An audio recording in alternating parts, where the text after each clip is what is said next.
morning, everyone. Thank you so much. And thank you, Peter, for inviting me. This is our first time at MIF, so very excited to be here. Of course, like all companies, we'll be making some forward-looking statements. And just to jump to the punchline, the most important takeaway right now is that we are drilling. So this is the most exciting time in the company history. Over the last 4 years, it's taken to get us to this point. And we just started drilling 2 weeks ago on our flagship property, the Anna Maria property. You can see the core from the first drill hole there. And we have 15 holes planned, very exciting. So we are pre-discovery, as Peter mentioned, but the most exciting time in our industry is when you go from pre-discovery to discovery, and I'll talk about that a little bit more, but we are drilling. So we are a greenfields exploration project in Durango, Mexico. You can see here, we're just north of Torreon. Torreon is one of the headquarters for Peñoles. A very big mining town with a lot of infrastructure around it. We're right off the highway. We have 2,500 hectares, over 3 claims, and this is in the CRD, the Carbonate Replacement Deposit District. We have the option to acquire 100% ownership. There's only 400,000 remaining, and that's due in 2026, and there's no royalty on the property. We've optioned this property from Avino Silver and Gold, and we have lots of synergies with them because they operate in the state. We're using a lot of the same corporate personnel and operational personnel to keep drilling costs low and keep overheads low so we can put all the money in the ground and be very efficient with our capital. So this property's never been drilled, never been kicked around by another company before. Avino's had it in its portfolio for decades, and we finally get the chance to drill this property after putting in the last 4 years of targeting work. So the capital structure, we only have about a $7 million market cap at this point. Share price is currently closed at 15 cents, which was the same amount as the last financing, which all of management participated in. So you can currently buy the stock at the same price that I was buying it for it in the private placement. We have 46 million shares outstanding, and we control half of it. A lot of insider, a lot of skin in the game, and a lot of management insider participation to align ourselves with investors. And there's no cheap shares out. Warrants are out of the money currently, and as well as the option price. So this is the famous Lassonde curve. To me, this explains everything about mining in one graph. You can place any company on this curve. And to me, the most exciting time in our industry, the most exciting time in our business is when you go from pre-discovery to discovery, and that's exactly where we are. And interestingly enough, it's taken us 4 years, that concept time period, that is the Lassonde curve time period, and it's actually taken us 4 years to get to this point. But we are right at the cusp. So if you are interested in speculating on a silver exploration company, now is the perfect time.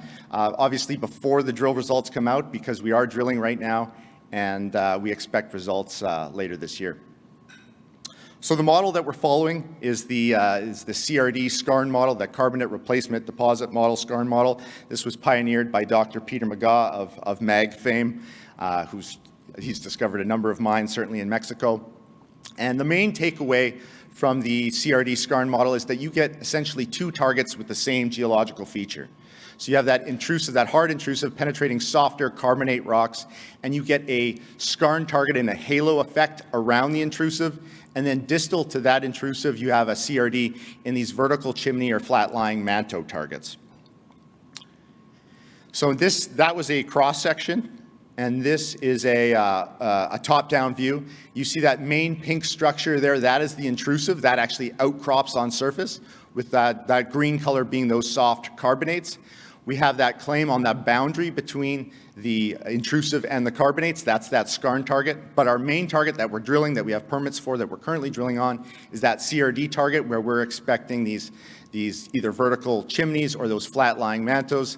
CRDs tend to be very, very high grade and tend to be lead, zinc, and silver, of course.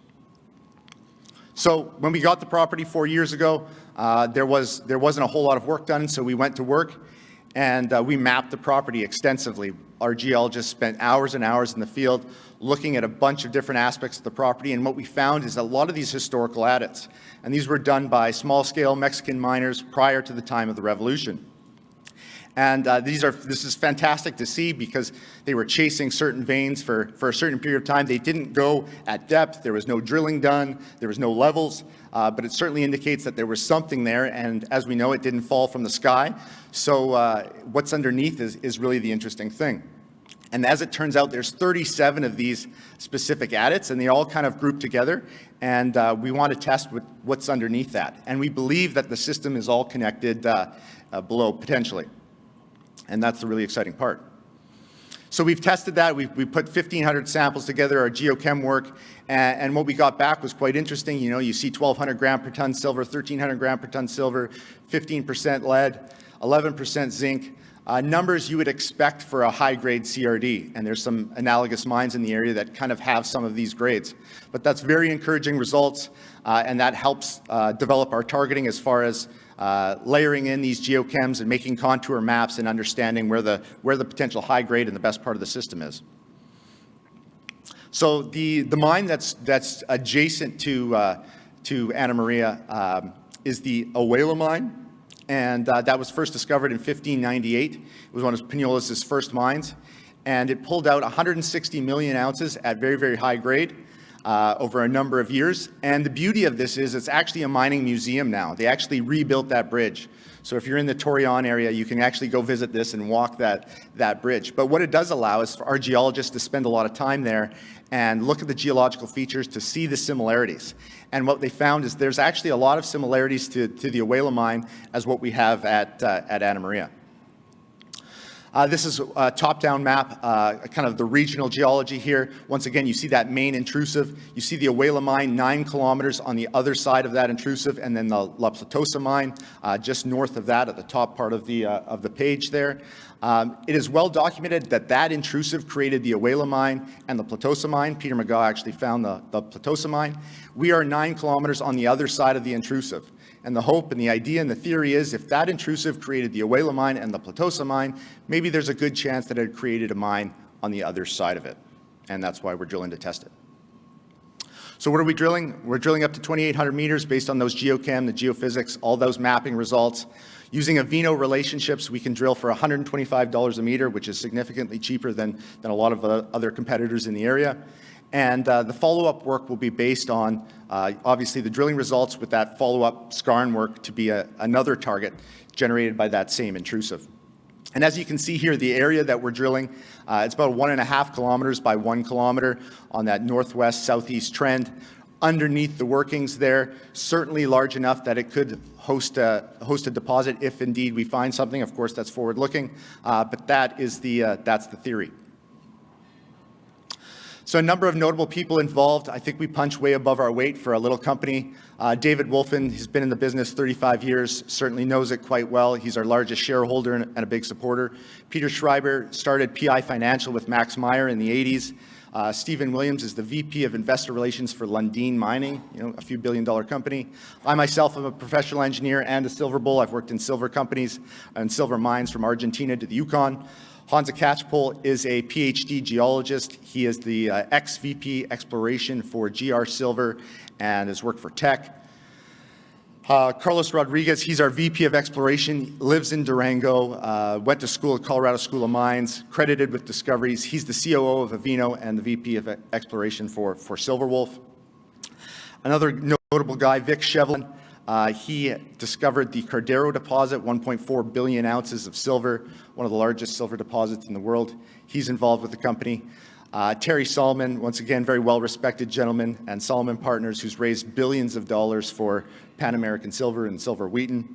They're involved with a tiny little company like us because they believe that we might be able to make a discovery. So what's our timeline? What's our milestones? We spent the time doing the targeting. We did the permitting last year. We just kicked off drilling, as I mentioned, on September 3rd. We should hopefully have results by Q4, by the end of this year, working towards a potential discovery. So what's the investment case? Well, we have an experienced team with an asset in a familiar jurisdiction. We understand Mexico. Avino's been there since 1968. We have that blue sky CRD potential in a known CRD area. We have easy access to infrastructure. We're 15 minutes off a main highway, access to skilled labor from Torreon and the surrounding area, and of course that discounted drilling with Avino relationships, and then that optionality for exit either with a regional partner like Peñoles or Avino potentially. And with that, thank you very much.